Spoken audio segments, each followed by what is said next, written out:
હા, સામ્ય તો લો જ, પણ એની સાથે કુર્મા અવતાર પણ લો કે કુર્મા અવતાર નું પ્રયોજન શું છે પ્રભુનું. કુર્મા અવતારનું પ્રયોજન એટલે કુર્મા અવતાર શું છે એનું પ્રયોજન અને સામ્ય એ બંને લઈને પછી જો વૈષ્ણવ અંદર પધારતા હોય તો એ પણ બરાબર. કુર્મા અવતારમાં તો એવું જ હતું ને કે આપણે મંથન કરવા માટે એનું મોટું હતું ને, આવા જગ્યા વધારે હતી ને, વજન બહુ હતું એટલે થતો નતો, ડગી જતો હતો. એટલે પ્રભુએ પછી પોતે કચબાનો વસ્ત્ર ધરવીને પોતે એનો કુર્મા અવતાર ધરીને પોતે પોતાની પીઠ ઉપર ધર્યો મંદરાચલ ને પછી સમુદ્ર મંથન કર્યું. એવી રીતે શ્રી મહાપ્રભુજી એ જ કળીકાલમાં વેદોનું મંથન કર્યું. વેદોનું મંથન કરીને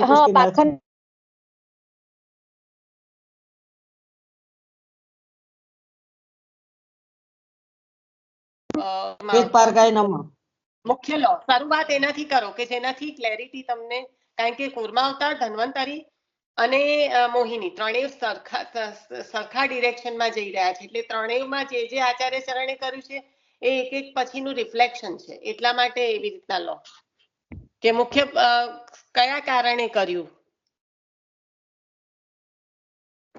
એટલે શ્રી મહાપ્રભુજીએ જે કર્યું ને એમાં હું પ્રભુની વાત કરું છું. પહેલા પ્રભુનું લેશો તો જ મહાપ્રભુજીનું કનેક્શન, કારણ કે બંને એક જ છે. તો કીધું ને ફોઈએ કે વખતે એ તો ખાલી ક્રિયા કરી, એ તો ક્રિયા કરી. બોલું, દેવ અને દૈત્યોએ જે સમુદ્ર મંથન કર્યું હતું એમાંથી મંથન કર્યું પણ અમૃત ન મળ્યું. કેમ કર્યું? એમણે અમૃત પ્રાપ્ત કરવા માટે, એટલે પછી એમાંથી અહીંયા આપણને પણ અમૃત જ પ્રાપ્ત કરાવવાનું છે. એટલે કઉ છું કે મુખ્ય કારણ શું છે કે પ્રભુએ આ યોગદાન આપ્યું આ અવતાર દ્વારા. એ શેના માટે આપ્યું કે દેવોને અમૃતની પ્રાપ્તિ કરવી હતી, દૈવી જીવોને પહોંચવું છે. એટલે પ્રભુ આટલો શ્રમ ઉપાડીને આયા છે. આપણું મંથન છે પણ આપણે પહોંચતા કશે નથી, એટલે શ્રમ એ ઉપાડે છે. એટલે એમણે આ સ્વરૂપ ધારણ કર્યું. ખ્યાલ આવ્યો શું કહેવા માંગુ છું? તત્વ શું છે દીપાબેન? અમૃત નો કઈ મહત્વ નથી કે તમે આ વાતને જાણો છો કે અમૃત કાઢવું છે, એનું મહત્વ નથી. કનેક્ટ શું કરવાનું છે? દૈવી જીવન. આ દેવોને આસુરો જેવું આપણે શું તે વખતે દેવો દાનવો અલગ હતા, કારણ કે યુગ અલગ હતો. અહીંયા એકમાં જ બિરાજે છે અને મંથન રોજ કરે છે. અને એના માટે શ્રમ પ્રભુ ઉપાડીને આપણા માથે બિરાજીને આપણને અમૃતની પ્રાપ્તિ કરાવે છે. આપણે વાત થઈ હતી રાઈટ, કયા યુગમાં કેવી રીતે માણસ બિરાજે છે. તો અત્યારે તો બંને એકમાં બિરાજે છે. કેટલી હાલત ખરાબ થઈ જાય, કેવું મંથન કરાવવું પડે પ્રભુને, ત્યારે કશું પ્રાપ્ત થાય. એટલે શ્રી મહાપ્રભુજી એટલે આપણે બંને જયારે આ અવતાર વાંચી લીધો તો અવતાર તો ખબર જ છે કુર્મા અવતાર શું છે. આચાર્ય ચરણ નું વાંચી લીધું કે વેદનું મંથન કર્યું તો એ આપણને ખબર જ છે. પણ એનું કનેક્શન અહીંયા આગળ આપણે સામ્ય કરવાનું છે આપણે. એટલે એ રીતે શરૂઆત કરો કે શું પ્રયોજન છે, શેના માટે પ્રભુએ શેના માટે કર્યું એ જણાશે ને ત્યારે આચાર્ય ચરણે શું શ્રમ લીધો છે ને એની કિંમત થશે આપણને. કારણ કે પ્રભુનો શ્રમ લીધેલો તો આપણને દેખાતો નથી, પણ આચાર્ય ચરણે તો ભૂતલ પર પ્રકટ કરીને આપણી સાક્ષી આપણે બન્યા છે આના.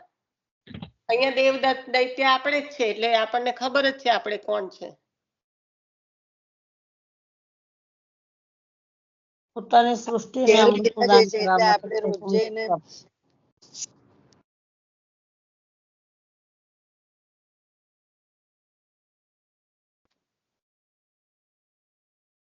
આ વાગોળવાથી લાગે છે એવું કે આ 24 અવતાર છે, સામ્ય છે, ખબર પડી ગઈ કેમ આટલું બધું.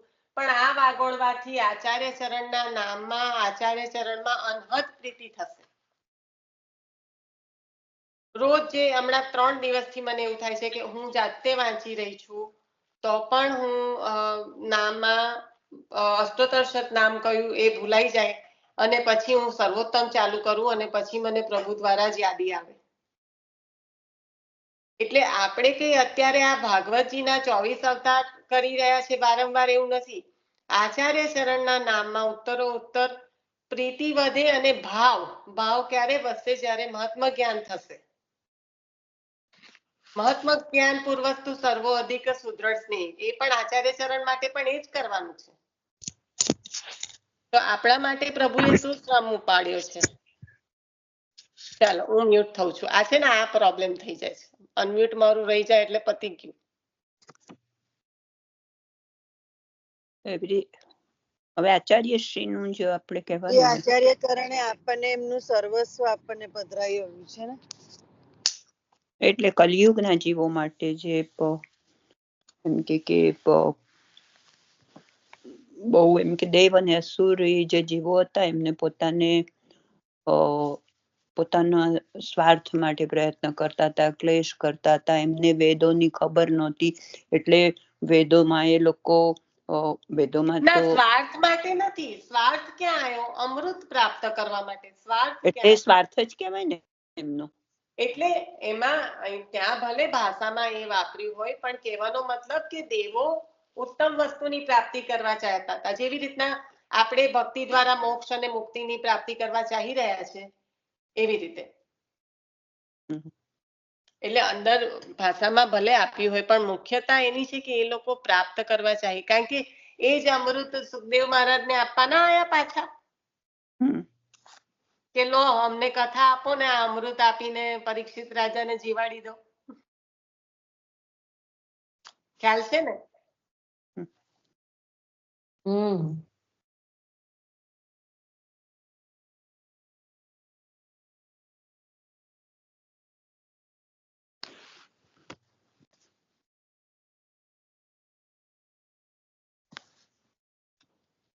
લો માસી, કારણ કે દેવોનો સ્વાર્થ અહીંયા એ ગણી શકાય કે પ્રભુનો પ્રયત્ન તો નિસ્વાર્થ જ છે. પ્રભુ તો દેવો માટે જ કરી રહ્યા છે.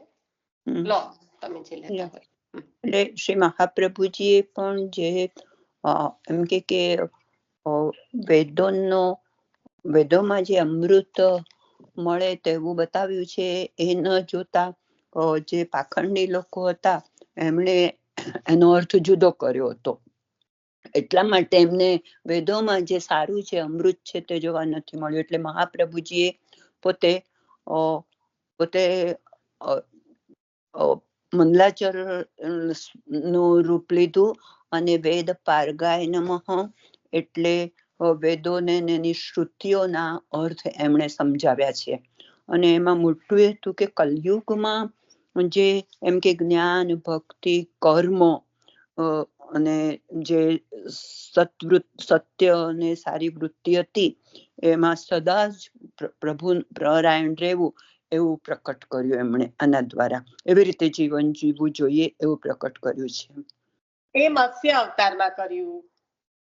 તત્વજ્ઞાન જે આપ્યું ને આત્માનું, કુર્મમાં નહીં, આત્મ તત્વ જ્ઞાન જે મનુને આપ્યું ને, તો એના દ્વારા સત્ય, વ્રત, ભક્તિ અને ચોથું કયું? જ્ઞાન. એના દ્વારા સદાચાર પરાયણ રહેવાનું શીખવાડ્યું. એટલે એ મત્સ્ય અવતારમાં મનુને આત્મજ્ઞાન આપ્યું છે. એમાં તો અહીંયા બીજું એવું બતાવ્યું છે કે એટલે એમાં કે જો કોઈ પણ એમ કે અમૃત નથી પીવાતું છતાં સત્કાર્યને સાથ આપવો જોઈએ. અને એમણે એનું નામ અમૃત નથી પીવાતું એવું નથી માસી. પીવાનું એમ કે પીવાનું નહીં. ના એવું એટલે એવું નથી. એટલે એમાં પ્રભુનો કોઈ જ સ્વાર્થ નથી ને. અમૃત તો દેવોને પ્રાપ્ત કરવું. પ્રભુનો તો સ્વાર્થ છે જ નહીં. હા, એટલે એવું કે સત્કાર્ય જ્યાં હોય ત્યાં પોતે પોતાનું યોગદાન આપવું. પ્રભુ જે રીતના કરી રહ્યા છે એ શીખવાડી રહ્યા છે જીવને કે જે સત્કાર્ય થતું હોય તો ત્યાં યોગદાન, એટલે કે પોતાનો જે પણ બની શકે એ કરવું એમ.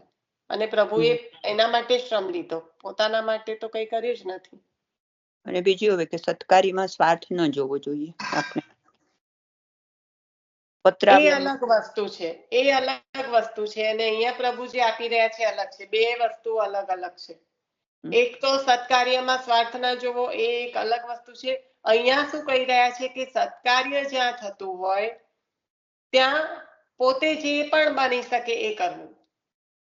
પોતાનો સ્વાર્થ તો છે જ નહીં, અંદર કશું લેવાનું પણ નથી, પણ કાર્ય એવું છે કે જે સત્કાર્ય છે, તો એમાં જરૂરથી હમ. પોતે જે પણ બની શકે એ કરવું એમ. પછી પત્રાવલંબન ગ્રંથ દ્વારા એમણે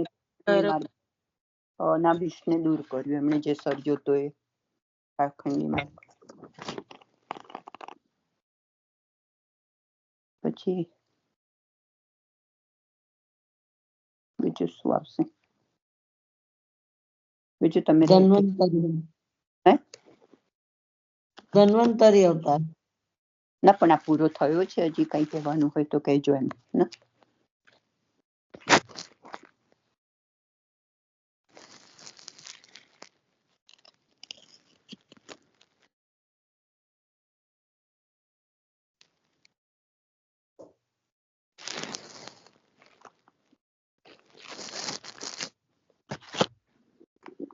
કોઈને વધારે ખબર હોય તો કહેજો. એટલે પેલામાં નામ લઈ લીધું માસી? નામ લીધું ને, વેદ પારગાયન હા, હા.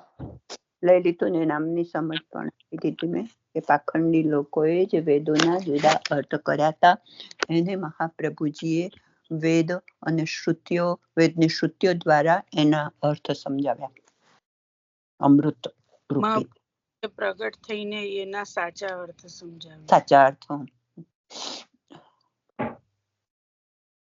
એટલે એ ગુરુનું કામ થયું. શ્રી કૃષ્ણ જ્ઞાન દો ગુરુ. પછી સર્વજ્ઞાત લીલાય નમઃ.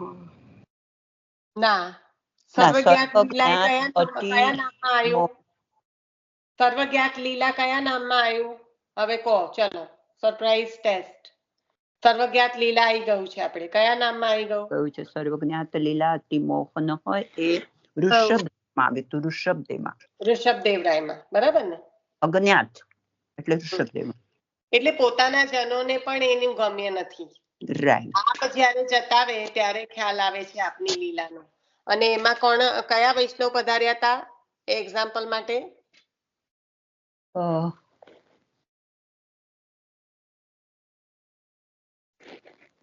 આરામથી બધાને, ભગવતી માસી સિવાય બધાને પણ બોલવાની છૂટ છે. હા,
હેલો, હેલો. અવાજ નથી આવતો કોઈનો? અવાજ નથી આવતો. એટલે વૈષ્ણવ પધરાવી દેવાના છે, પધરાવી દો એટલે અવાજ આવશે. ના, પ્રશ્ન છે એટલે પ્રશ્ન હોય ને ત્યારે અવાજ ના આવે. એટલે જે આપણે સર્વજ્ઞાત લીલા જે આપણે જોયું હતું ને, આચાર્ય ચરણ નું નામ હોય, જે ઋષભદેવરાયજી નો અવતાર છે, એના સંદર્ભમાં આચાર્ય ચરણ નું નામ છે સર્વજ્ઞાત લીલા. એનો અર્થ એ છે કે આપની લીલા આપના જીવોને પણ ગમ્ય નથી, જ્યાં સુધી આપ જ્ઞાત ના કરાવો ત્યાં સુધી. આપના જીવો માટે પણ એમાં દામોદરદાસ હરસાણીજી નો પ્રસંગ, દામોદરદાસ હરસાણીજી આટલો સુંદર અને બહુ અત્યંત ગુડ પ્રસંગ છે રામાયણનો, એટલા માટે જ હું ખાસ યાદ કરાવવા માટે કહેતી હતી. બોલો પ્રસંગ લો. આમ તો બધાને યાદ આવી ગયો હશે, પણ લઈ લો.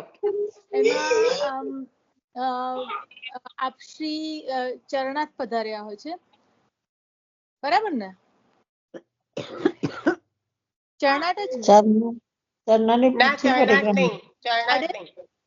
ચરણાટ નહીં, અડેલ પણ નહીં, ચરણાટ પણ નહીં. ઉભા રહો, તો એ જગ્યાનું નામ મને નથી યાદ આવતું, પણ ત્યાં યાદ કરો, મેં આમ તો કીધું કે રામાયણનો પ્રસંગ છે. હવે એનાથી હા, વધારે ચિત્રકૂટ. ચિત્રકૂટ. હા, ચિત્રકૂટમાં ચા ઉપરથી ચિત્રકૂટ. ચિત્રકૂટ પ્રિય ચિત્રકૂટમાં સ્થાનો. પછી આચાર્ય ઠાકોરજીનો તૈયાર કરેલો ભોગ ધર્યો હતો. નામ છે ને, ઠાકોરજી એમાં માટેનું શું છે? ઠાકોરજી માટેની સામગ્રી કરેલી હોય છે ને તે રામચંદ્રજીને ધરે છે, તે ભોગ કમલાજી ધરી તરત ટોકે છે. હા. તે કૃપાનાથ આ કેવું એમ. ત્યારે દામોદરદાસજીને થાય છે કે પ્રભુ આપે કેમ એવું કર્યું. પછી આપશ્રી કે છે કે તે બંને પુરુષોત્તમ સ્વરૂપ જ છે. આ મર્યાદા પુરુષોત્તમ ને પુષ્ટિ પુરુષોત્તમ, બંને પુરુષોત્તમ સ્વરૂપ જ છે એવું સમજાવે છે કમલાજી. બરાબર છે, બરાબર છે. એક મર્યાદા સ્થિત છે અને એક પુષ્ટિ. બીજું પુષ્ટિ. બંને પુષ્ટિ જ છે, પણ મર્યાદા પુષ્ટિ ને પુષ્ટિ પુષ્ટિ જ છે એમ. હા, બંને એટલે સ્વરૂપ એક જ મર્યાદા છે. સ્થિત છે એટલે ત્યાં આગળ ફળની મર્યાદા થઈ જાય છે દંડકારણ્યમાં. એટલા માટે પછી મનોરથ પૂર્ણ કરવાનું સરસ કલ્પના કીધું. આ છે ને એક પુરુષોત્તમ નામમાં પણ આ નામ આવે છે ને, કોઈ ચિત્રકૂટ પ્રિય સ્થાનો, અત્યંત પ્રિય છે પ્રભુને આ સ્થાન.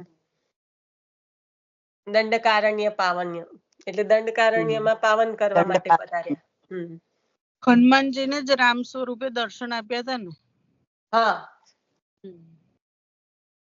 પદના અવતાર છે ને. અને ચલો, આ પ્રસંગ એટલે ઇમ્પોર્ટન્ટ તે હતો વખત ને એટલે ઉભી રહી હતી કે યાદ કરો. હનુમાનજીએ કીધું કે તમે આવી રીતે કહેતા કે એ મારું રૂપ ધરી શકે પણ હું એમનું રૂપ ના ધરી શકું. હું મર્યાદા પુરુષોત્તમ છે, પૂર્ણ પુરુષોત્તમ છે, એટલે એ રૂપ ધરી શકે, હું એમનું રૂપ ના ધરી શકું એમ.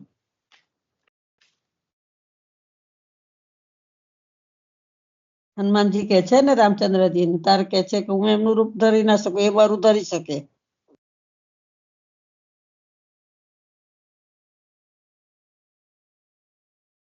અને એમાં નામ પણ આવે છે આપને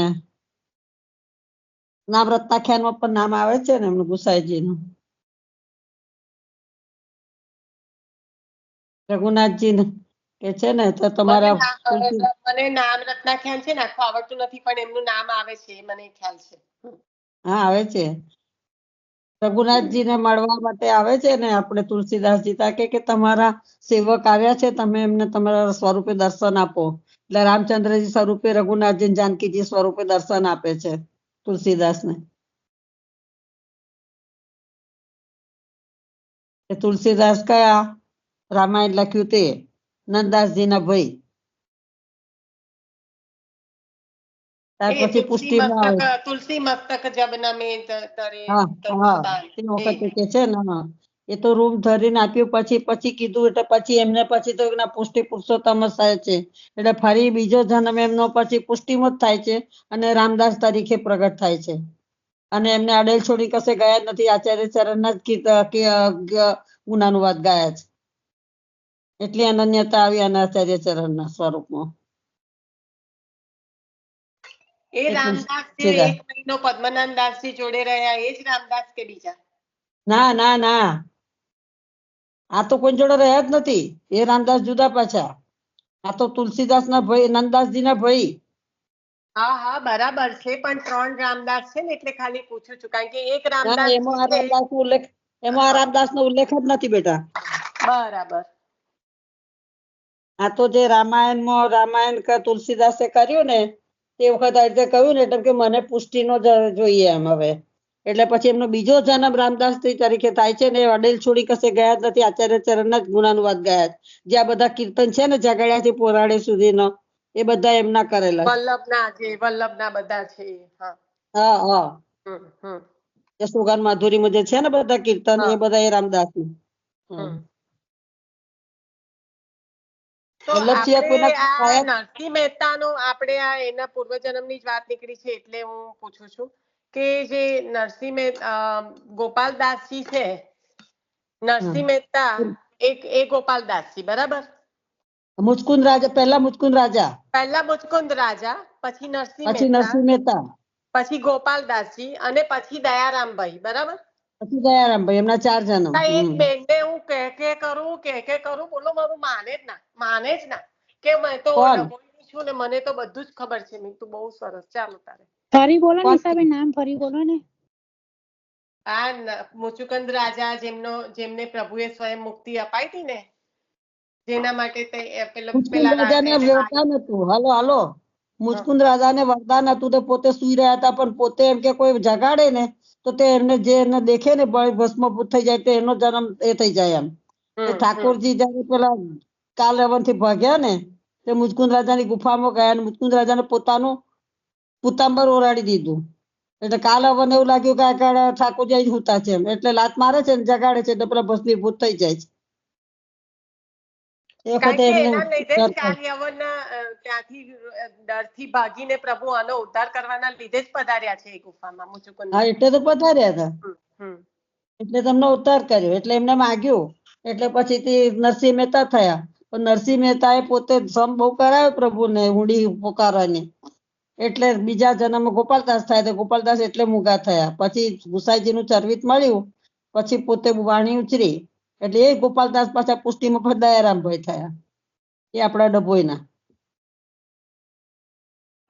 મેં એક જણને કહું, એ દયારામ ભાઈ નું મેં કહું કે આવી રીતનું છે એમનું પાસ્ટ, તો માને જ ના. મેં કીધું નરસિંહ મહેતા નો જ બીજો અવર અવતાર છે એમ. નરસિંહ મહેતા ગોપાલદાસી હોય જ ના ને કે મને તો બધું જ દયારામ ભાઈ વિશે ખબર છે. મેં કીધું ચાલો, પછી જેને બધું જ ખબર હોય તેની જોડે નહીં પડવાનું. હા, એ છોડી દેવાનું, બહુ ડિસ્કસ નહીં કરવાનું. પછી ખરાખરી કરવા રહેવાનું જ નહીં. નથી એનું મન માનતું તો જવા દેવાનું. અને આ તુલસીદાસ પ્રેમીલા ફોઈ નંદાસ ને લેવા આવે છે નહીં, એવું કોઈ છે ને પછી હા, એ તુલસીદાસ રામદાસ નંદાસજી લેવા આવે છે ને, તે હા વખતે પછી એટલે દર્શન કે છે, તે વખતે કે છે ને તુલસી મસ્તક કબ તબ નમે ગાય છે ને તે વખતે. હા, એટલે એ વખતે નંદાસજી એવું કે છે ને કે દર્શન કરો. નંદાસજી ગુસાઈજીને વિનંતી કરે છે હા, કે તમે ઠાકોરજી કે તમે એમને રામચંદ્રજી સ્વરૂપે દર્શન આપશો તો જ તમારું મસ્તક નમશે એમ. એટલે ઠાકોરજી ધનુષ બાણ ધર્યા અને દર્શન આપ્યા તુલસીદાસ. બરાબર.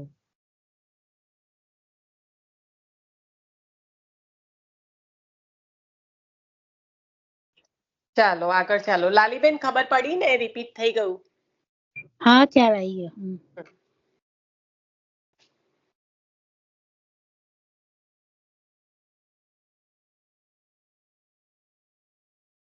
આગળના અવતારમાં આગળ વધીએ. અહીંયા નામ લઈ લીધું છે આચાર્ય ચરણનું. આ ધન્વંતરી ચાલતો હતો ને, કયો અવતાર? હજી તો આઈ થિંક ચાલુ જ થયો હતો નહીં? હજુ હવે ધન્વંતરી ચાલશે. હજુ હવે ધન્વંતરી. પેલામાં તો વેદ પારગાય નમઃ લીધું ને. હા, એ તો લઈ લીધું. હવે મને એમ કે તમે લોકો ધન્વંતરી મારે એક વચ્ચે ફોન આવ્યો ને, એમાં ચાલુ કરી દીધું એવું લાગ્યું મને. ચાલો ચાલો, વાંધો નહીં. અહીંથી કઈ પહોંચી જવાય છે, વાત નીકળે એટલું બોલે એનું જાય. નામ તો સત્સંગ. આપણે કઈ પ્રવચનમાં બેઠા છે? એ તો કઉ છું, બોલવા જઈએ તો બધું નીકળી જ જાય. તારે પ્રવચન હોય તો સીધું સીધું સાંભળીને કાલે આવજો, વહેલા પધારજો સત્સંગમાં, એવું.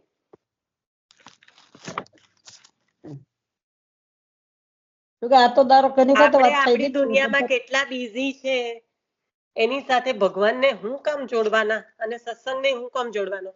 બધા બિઝી જ હોય. કોઈ નવરું રહેવા આવ્યું છે આ દુનિયામાં? કોઈ નથી. કોઈ કે બિઝી હોય, મને હસવું એટલું આવે કે હા બેન, બધા જ બિઝી હોય. કોઈ નવી વાત કરો. હાય. ધન્વંતરી લો.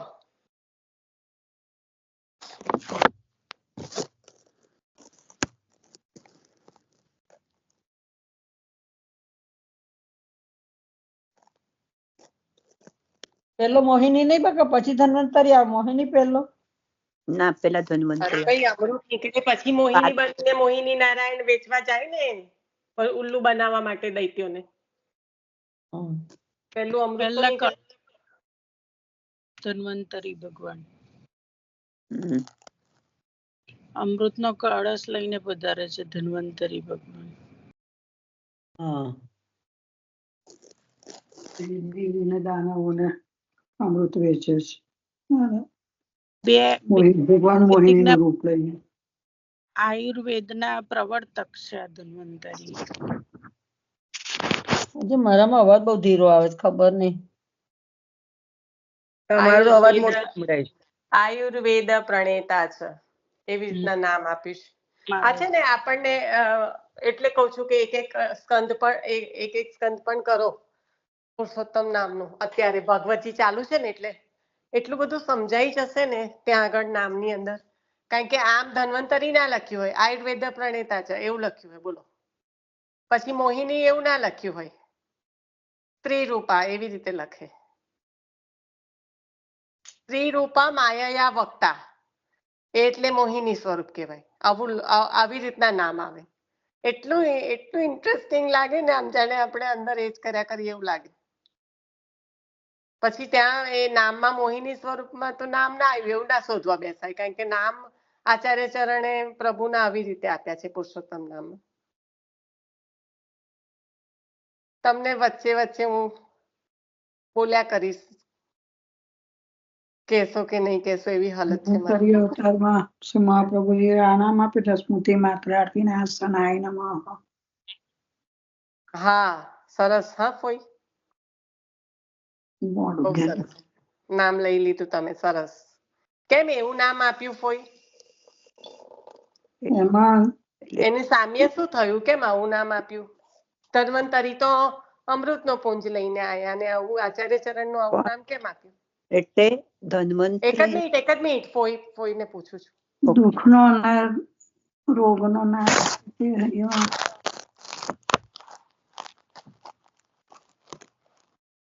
ના, તમે કીધું ને કે આમાં નામ આ આવે છે, તો એવું કેવું સામ્ય થયું કે નામ આ આપ્યું? અમૃતનો કળશ લઈને દૈવી જીવન અમૃત વાટે છે, એવી રીતે મહાપ્રભુજી કૃષ્ણ પ્રેમામૃત પાક સુધા રૂપે. મમ્મીને બોલવા દે. પણ મમ્મીને જ કચરું આવડે બકા. આવડે, બધું આવડે. અત્યારે આટલું તમે જ યાદ કર્યું ને, સ્મૃતિ માત્ર આરતી. એટલે સ્મૃતિ માત્ર આરતી તો આરતી હોય તો પ્રાણ ના છૂટી જાય? આરતી થાય તો શું થાય? આરતી થાય તો શું થાય ફોઈ? આરતી થાય તો વિરોધ થાય. હા, તો વિરહ થાય તો પ્રાણ ચાલ્યા જાય કે ના થાય? યા કેમ નથી જતા? કારણ કે આપનું સ્મરણ કેવું છે? તવ કથા અગ્નિ સ્વરૂપ. કથામૃતમ તપ્ત જીવનમ તવ. હા, એટલે આપનું સ્વરૂપ જ એવું છે. આપે જે અમૃતનું પાન કરાવ્યું છે, અમૃતનું પાન કરાવે એની યાદી આવે તો પછી પ્રાણ જાય ખરા? એટલે આપની યાદી એટલે લીલાની યાદી. બરાબર. અને એ અમૃત સમાન છે. અને અમૃત છે તો મરેલાને પણ જીવાડી દે. તો આ તાપયુક્ત જે જીવો છે એ આપની સ્મૃતિ માત્રથી હરિત થઈ જાય છે. બહારથી ભલે ગમે તેવા દેખાતા હશે, પણ અંદરથી તો હરિત થઈ જાય છે આ અમૃત દ્વારા. તૃપ્ત થઈ જાય. હા, એટલે એટલા માટે નામ આપ્યું. ખ્યાલ આવ્યો? યા હવે તમે આજે આના પર મનન કરજો, કારણ કે તમને આ નામ તો યાદ રહ્યું ને. યા હવે આ નામ કેમ આપ્યું એના, એટલે આ તો ધન્વંતરી સાથે સામ્ય ના કરો તો આ નામમાં આપણે કેટલા ઊંડા ઉતરી શકીએ ને, ખાલી નામનું જ મનન કરીએ તો. એમ. ચાલો, સોરી ભગવતી માસી, મને એવું હતું કે એ નામ બોલ્યા છે તો હું એમને કહું કે થોડુંક તમે બોલો.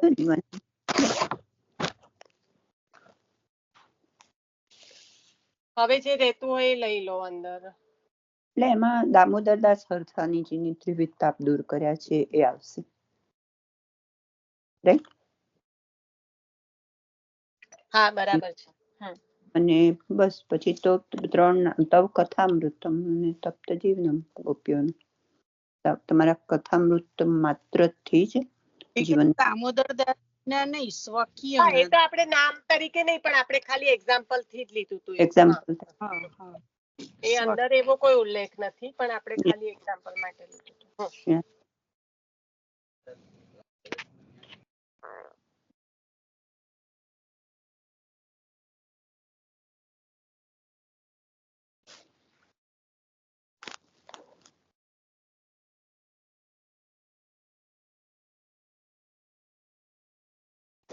ચાલો હવે થોડું ઝડપ કરો તો એક અવતાર પણ લેવાય, નૃસિંહ અવતાર કરાય.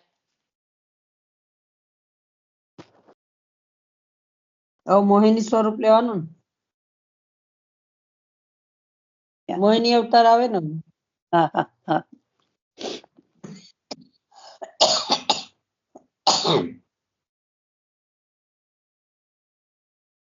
સમુદ્ર મંથન કરતા જે અમૃત નીકળ્યું તે પ્રભુ દાનવો ને આપવાનું હતું.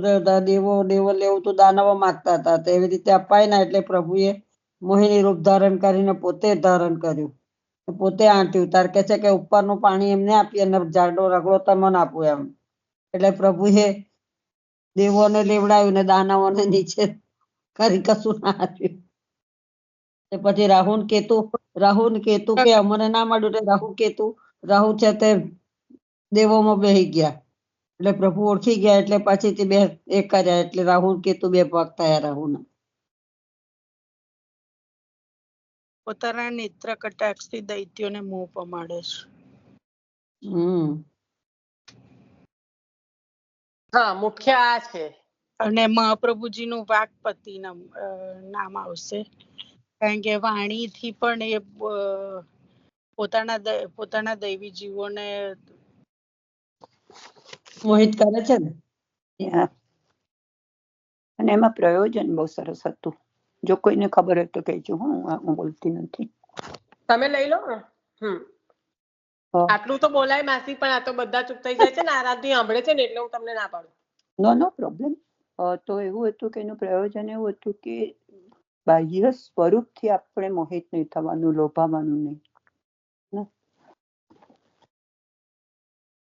અને એવું પણ ના હોવું જોઈએ કે પેલા ઝૂંટવીને ચાલી ગયા પણ એમ કે સ્ત્રીમાં આકર્ષિત થયા હતા અને અયોગ્ય ને યોગ્યતાનું એમને ભાન નહોતું રહ્યું, એટલા માટે આકર્ષણ. પણ આવી રીતે એમ કે જો આપણે કરીએ તો બિચારા મીના મોહિત થઈ જઈએ તો જે આપણી પાસે હોય એને પણ ગુમાવી બેસીએ આપણે.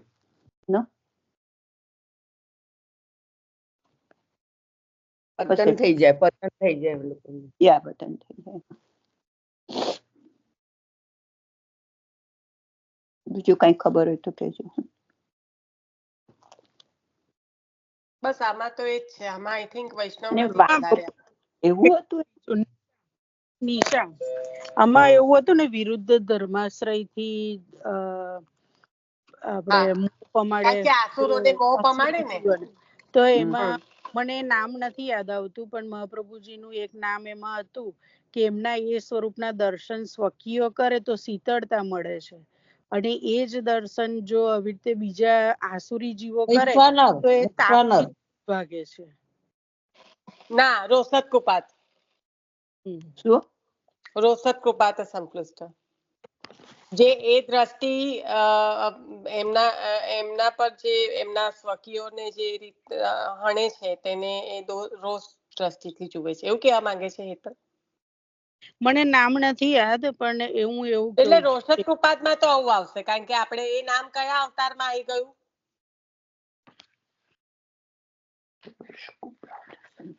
રોષદ કુપાત સંપલુષમાં કયા અવતારમાં આવી ગયું? કિરત ચૌધરીનો એક્ઝામ્પલ પણ હતો. કયા અવતારમાં આવ્યું? ચાલો બોલો.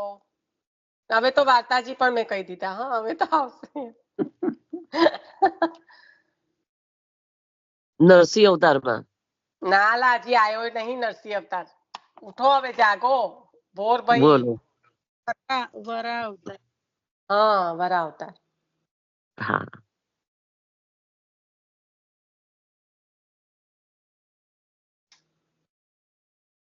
રોષ કૃપા તો સંતુષ્ટ. રોષ વાળી મેં નામ એ તો સંભળાઈ જાય તમારી પેલું અંદર અવાજ આવે એટલે. ભક્તજનોના શત્રુઓને ચોળી નાખનાર. સંતુષ્ટ એટલે ચોળી નાખનાર. એટલે કિરત ચૌધરી નું એમાં હતું ને. કિરત ચૌધરી અને બીજા બે આજે તો નામની બુક જ લઈને બેઠી છું, જરા ખબર ના પડે તો. કિરત ચૌધરી અને બીજા એક નામ મને નથી યાદ આવતું. બે વૈષ્ણવોને આવી રીતે એક્ઝામ્પલ હતા આ નામમાં, પણ મને બીજા વૈષ્ણવ નથી યાદ.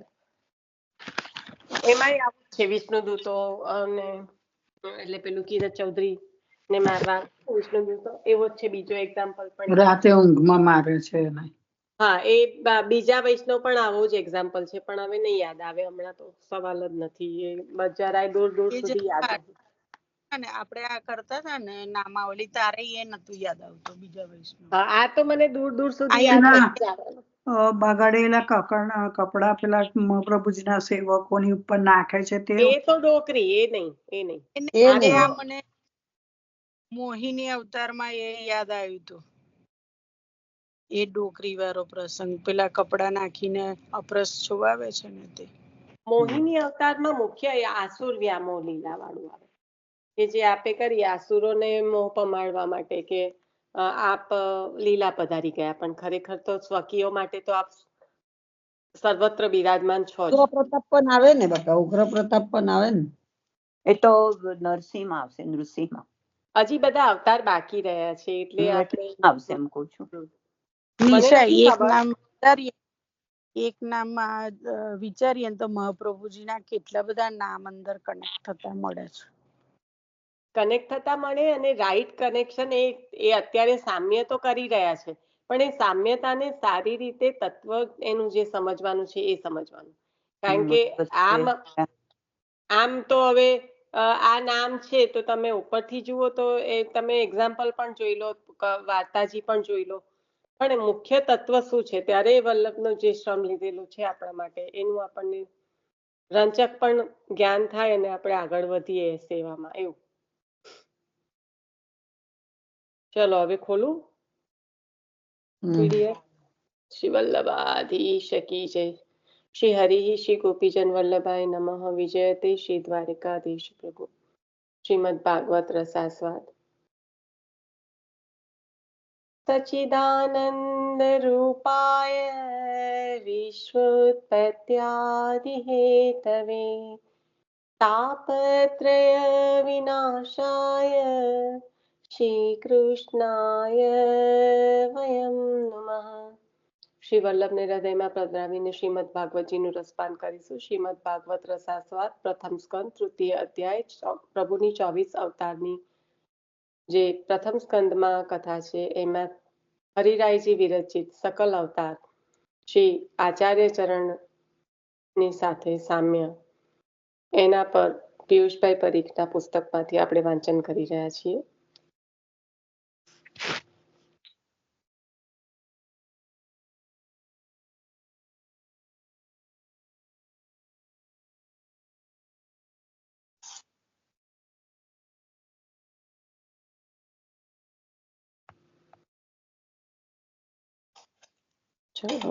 આ સ્ક્રીન ખોલું પછી મને પેલો સ્ક્રીન ના દેખાય, એટલે હવે તમે લોકો મ્યુટ અનમ્યુટનું ધ્યાન રાખજો, કંઈ પણ અવાજ આવે કરે તો. પણ હું હવે આગળ વાંચનમાં આગળ વધું છું. શ્રી નૃષિ, સમગ્ર જગતના દુઃખરૂપી સમુદ્રોનું નિવારણ કરનાર ભગવાન નૃષિ સ્તંભમાંથી પ્રકટ થયા. હિરણ્યકશ્યપનું નખથી વિદારણ કરી સ્વકામ ભક્ત પ્રહલાદનું રક્ષણ કર્યું. હિરણ્યકશ્યપ પૂર્વજન્મમાં ભગવાનનો પાર્ષદ હતો.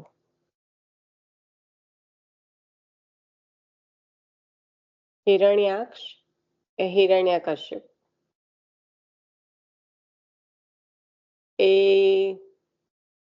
હમણાં, અને પછી રાવણ અને કુંભકર્ણ અને શિશુપાલ અને દંતવક્ર, એવી રીતના પ્રભુએ અવતાર લેવા પડ્યા. તો એક હિરણ્યાક્ષ અને હિરણ્યકશ્યપ એ શેનો અવતાર છે, એવું બહુ સરસ રીતે સતીશભાઈએ કીધું હતું. કોઈને પણ યાદ આવે તો લેજો, હું વાંચનમાં આગળ ચાલુ છું. હિરણ્યકશ્યપ એટલે આ 3 વાર પ્રભુએ પ્રકટ થવું પડ્યું ને, એમાં છેલ્લા 2 માટે તો 2 વાર પ્રકટ થવું પડ્યું, રાઈટ.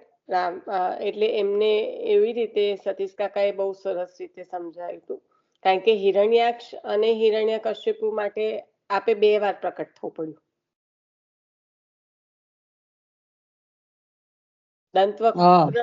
દંતવક્ત્ર અને શિશુપાલ ને એક જ એમાં એ કર્યા, અને રાવણ અને કુંભકર્ણ ને પણ, બરાબર. પણ હિરણ્યાક્ષ ને હિરણ્યકશ્યપ કયા કયા બે અવતાર?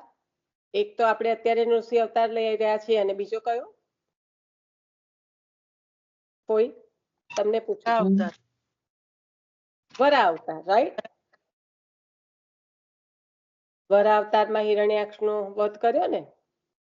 એટલે આમાં આ એક એવો પ્રકાર છે જેના માટે આપે 2 વાર પ્રકટ થવું પડ્યું. એટલે એમાં કયા વિકારો છે, કયો એક એવો વિકાર છે કે જેના લીધે પ્રભુએ 2 વાર પ્રકટ થઈને એને મારવો પડ્યો. પ્રભુ કઈ આ રાક્ષસને થોડા મારી રહ્યા છે, એનામાં અંદર રહેલો જે ગુણ છે, હા, એના અંદરના જે દોષ છે, ગુણ દોષને મારવા માટે. તો એ દોષ જે છે એ 3 પ્રકારના દોષ પ્રમાણે આવી રીતના 6 વખત પ્રકટ થયા, અને એમાંથી પ્રભુએ 4 વખત પ્રકટ થવું પડ્યું. તો એ કયો દોષ હતો? એવું સતીશ કાકાએ બહુ સુંદર આ સન્ડેના સત્સંગમાં કીધું હતું. એટલે જરાક મનન કરજો કે કોને મારવા માટે પ્રભુએ 2 વાર પ્રકટ. એવો તો કયો દોષ છે કે પ્રભુએ 2 વાર પ્રકટ થાય ત્યારે ખતમ થાય?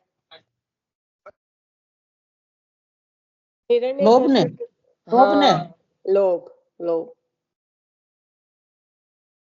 પછી તો ખબર પડી જ જશે, પેલા 2 માં તો બહુ ક્લિયર છે. શિશુપાલ ને દંતવક્ત્રમાં શું છે, કયો દોષ? વેરભાવ, ક્રોધ. ક્રોધ, દ્વેષ ભાવ. અને પછી રાવણ અને કુંભકર્ણમાં 3 છે, કામ, ક્રોધ અને લોભ. એટલે હવે એક જ રહ્યું ને, કામ, રાઈટ? પણ લોભ માટે પ્રભુએ 2 વાર પ્રકટ, અને એ જ આપણો તો છૂટતો ના હોય. બોલો, કેવી વાત છે. હિરણ્યકશ્યપુ પૂર્વ જન્મમાં ભગવાનનો પાર્ષદ હતો. જય વિજયને સનત કુમારોએ શાપ આપ્યો હતો. સનત કુમારોનો શાપ હતો. આથી અસુર યોનિમાં જન્મ હતો. તેનો પુત્ર પ્રહલાદ હતો. અસુર કુળમાં જન્મ હોવા છતાં ભગવત ભક્ત થયો. હિરણ્યકશ્યપુએ પોતાના ભક્ત પુત્રને ખૂબ રંજાડ્યો. અંતે સ્તંભમાંથી શ્રી નૃસિંહ પ્રકટ થયા. સર્વ જગતનું દુઃખ દૂર કર્યું. હાલો, પ્રહલાદ ને ભગવત ભક્ત કેમ થયા?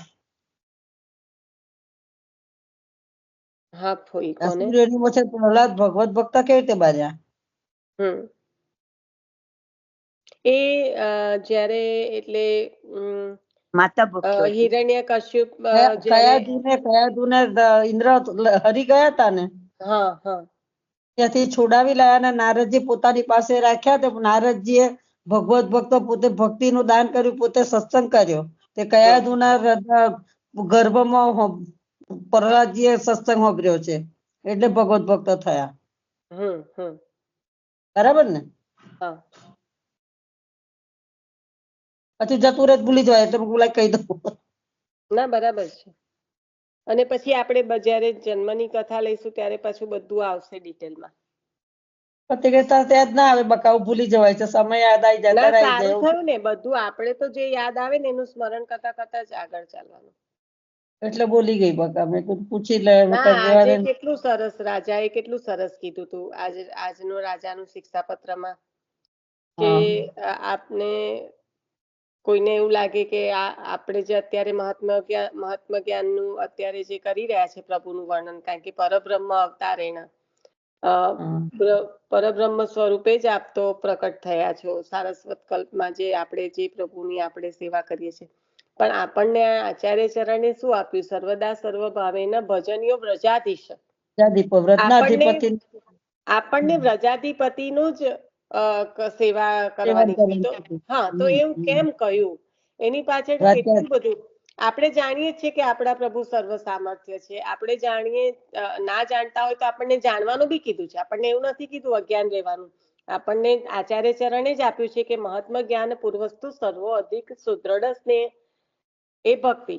તો આપણને મહાત્મા જ્ઞાન તો કયું જ છે, કારણ કે આપણે એટલે જ આપણે કીધું કે સેવામાં આપણે સાવધાની, ચંદ્રાવાડામાં પણ ભક્તિ પોષણમાં આપણને એ જ કહી રહ્યા છે દયારામભાઈ કે સાવધાની રાજા જેવી રાખવાની છે, રાજાની સેવા કરીએ એવી, અને વાત્સલ્ય પુત્ર જેવું રાખવાનું છે. જો પુત્ર હોય તો પછી ડર થોડો લાગે, પણ એવું નથી કરવાનું.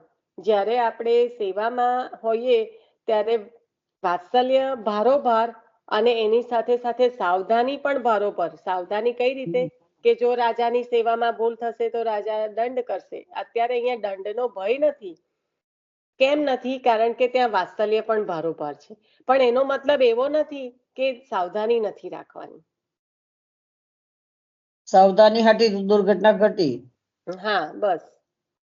એટલે કાલે મને સેવામાં આવું જ યાદ આવ્યું હતું.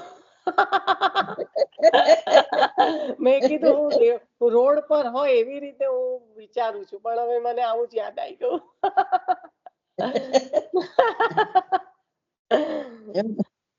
આવી જાય છે કોઈ વાર એવું.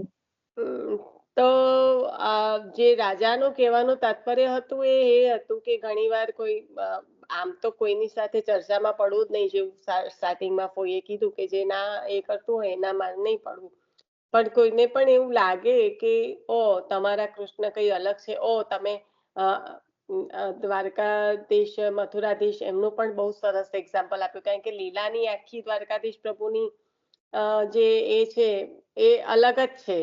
એ ઇતિહાસ જ્યાં સુધી તમે ના જાણતા હોય ત્યાં સુધી તમને ના ખ્યાલ આવે. પણ એમ એટલે રાજાએ કીધું એમાં તો આપણે ઊંડા નથી ઉતરવાના, પણ કહેવાનો મિનિંગ કે જ્યારે એવું જે ગીતાજીમાં પ્રભુએ ઉપદેશ કર્યો, ગીતાજી શું છે કે પ્રભુએ ઉપદેશ આપ્યો છે અર્જુનને કે અહમ ભક્ત પરાધીન, પણ એ લીલા થઈ ક્યાં?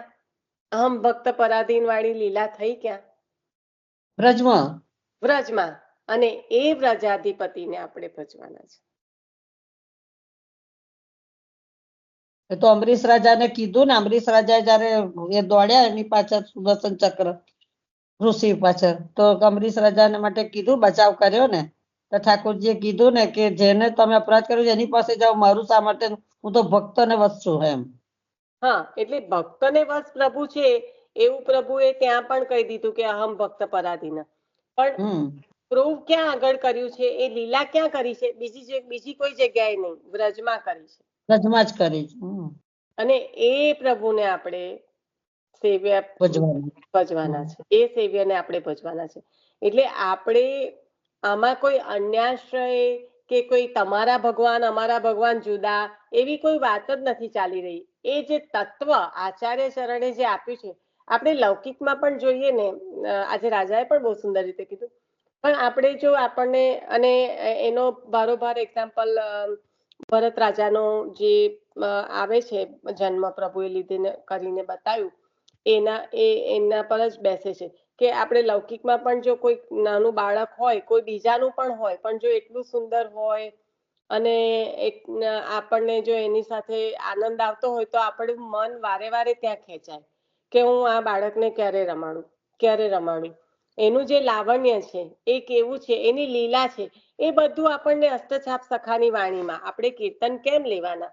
ભલે આપણને રાગ ના આવડે, પણ જે કહેવાય ને કે તોતડું અને જે પણ બુદ્ધિમાં બાળક છે તો કેટલું બુદ્ધિમાં ઉતરે, એવી જ છે આપણી એમની વાણી. સમજવાનું આપણું ગમ્ય નથી, આપણે બાળક છે, પણ એ જે કઈ વાણી આપણે તોતડી બોલી પણ શકીએ અને જે પણ બાળક બુદ્ધિથી ઉતારી શકીએ આપણા હૃદયમાં, તો એનો જે આનંદ છે એ બાળકના સ્વરૂપનો, એ અત્યંત આનંદ આપવા વાળું છે. અને એટલે એ સ્વરૂપની સેવા કરી.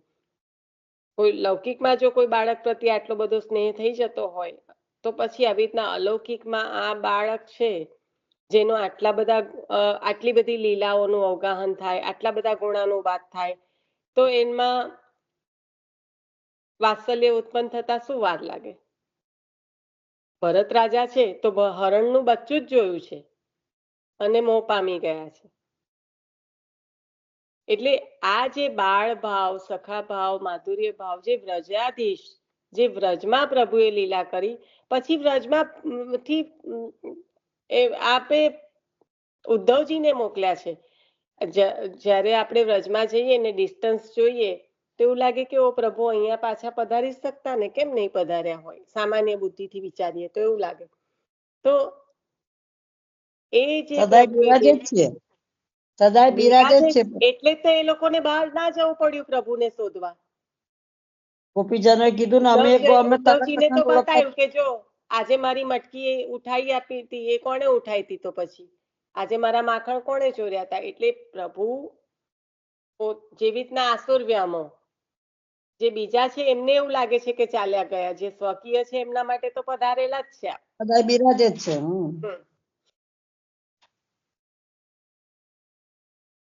ને આપણા નરના ગાળા નરમાંથી કઢે છે પણ એ જ ન ભાવે છે.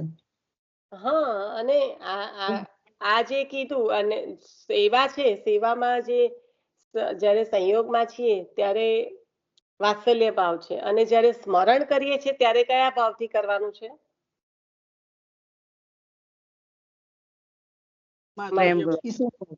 માધુર્ય ભાવ.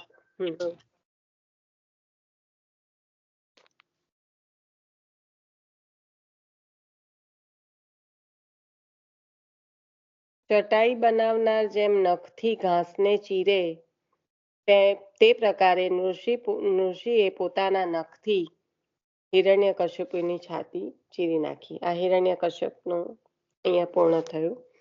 હવે શ્રી મહાપ્રભુજીમાં નૃસિંહ સામ્ય.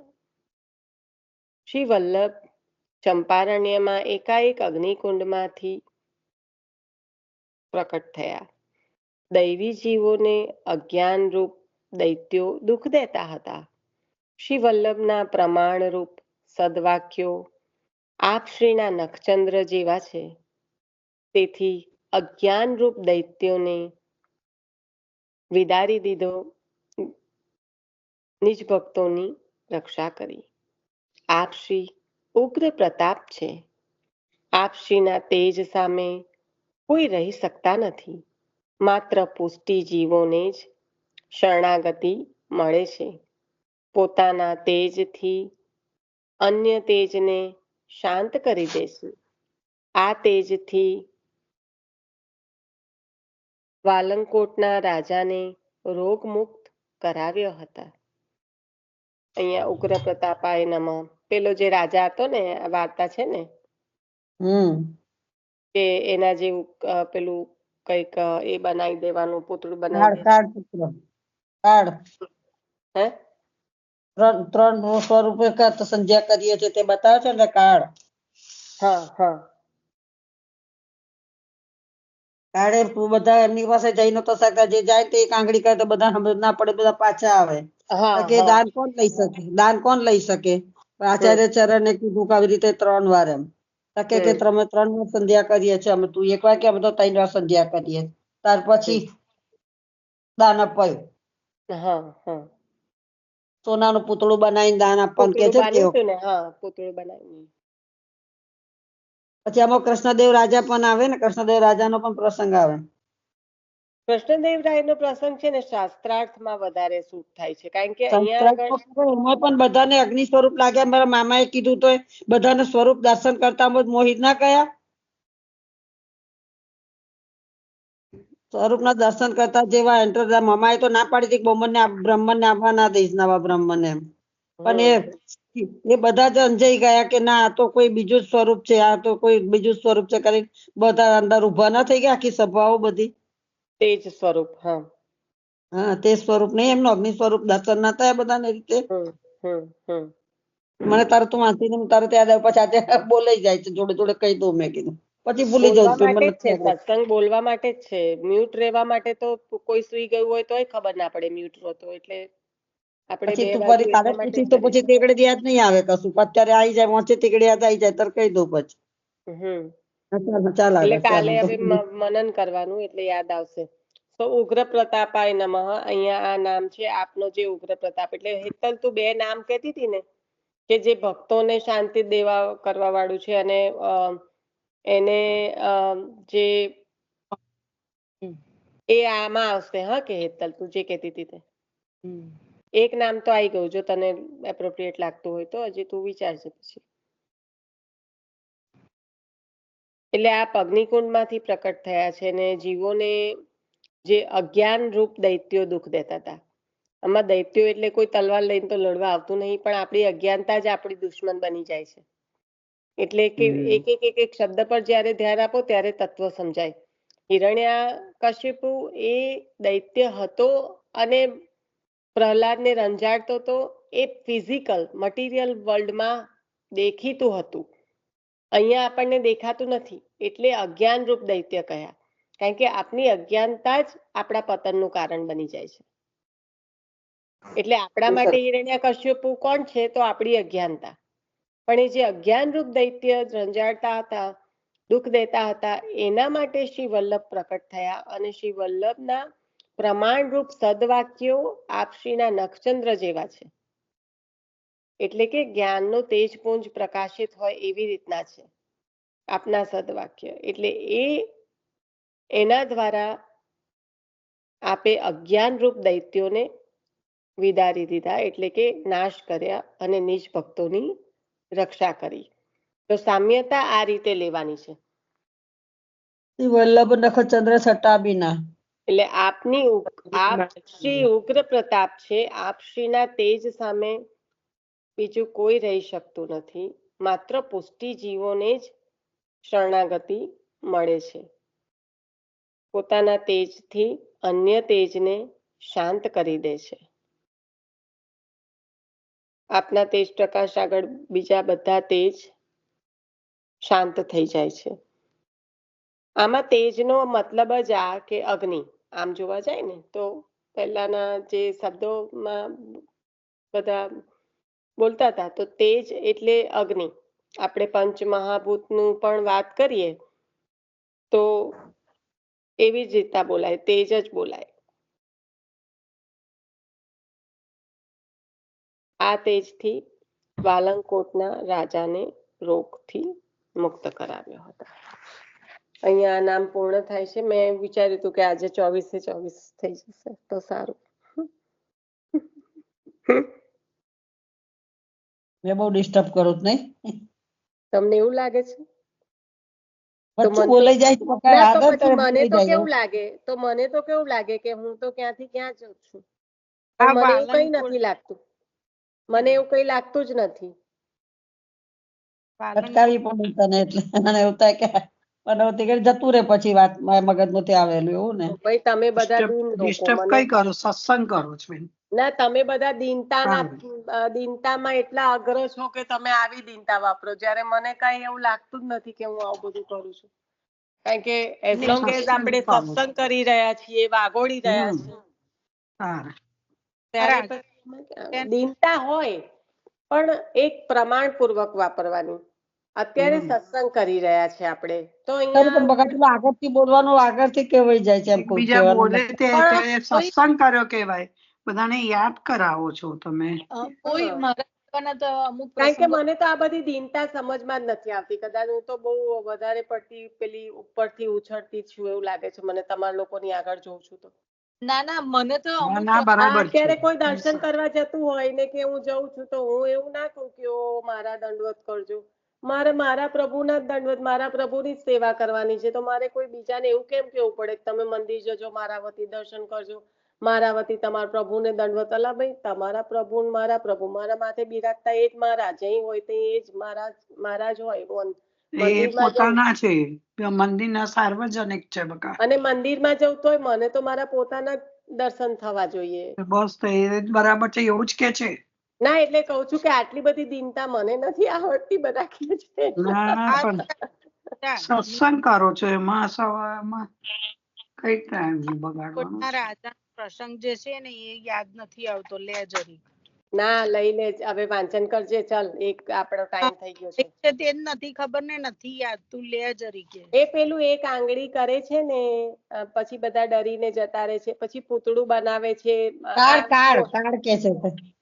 પાલનકોટ તો થયો એની સર્વોત્તમ ચિત્ર હાલો સર્વોત્તમ ચિત્ર હાથે નામ છે બકા જોજે ઓકે પુસ્તકમાં ચિત્ર સરસ આપેલું છે એનું જોજે હા એકદમ ઊંચું હોય એ પેલું એ અને રાજાનું પૂતળું બનાવ્યું હોય છે હમ કે એને દાન સોનાનું બનાવ્યું હોય છે અને એનું દાન કોણ લઈ શકે એમ તે પૂતળું આંગળી કરે છે તે કોઈ બીજા બધાને સમજ ના પડી તે બધા પાછા જાય છે બધા બ્રાહ્મણો ડરી ડરીને ભાગી જાય છે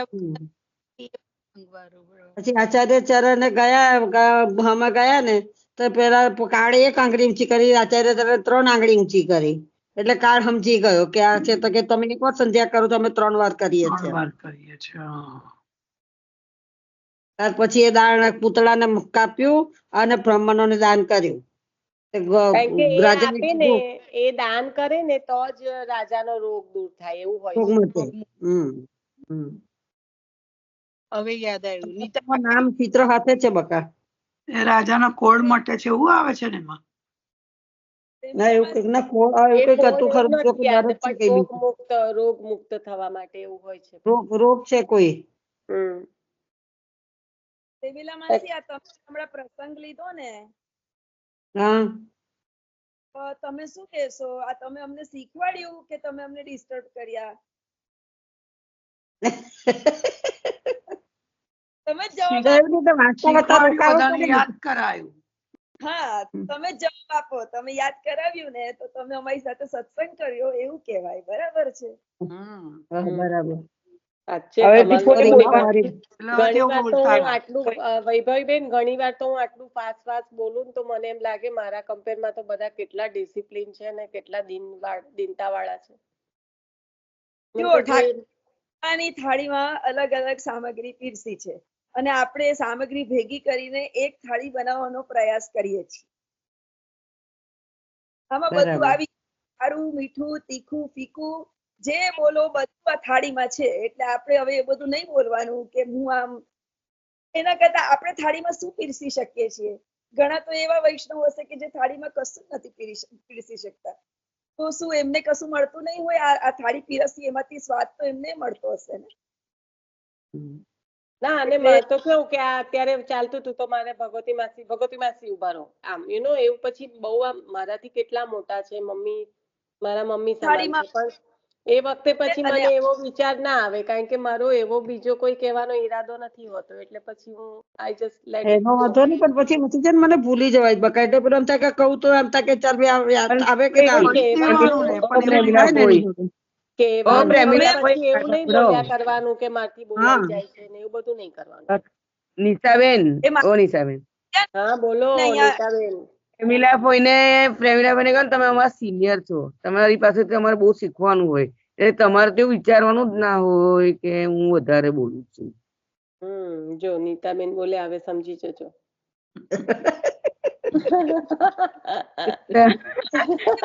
મને છે કે જે વખતે પ્રસંગ આવે તેકડે જ યાદ આવે બકા તું કાલે મને પૂછીશ ને મને કાલે કશું નહીં યાદ આવે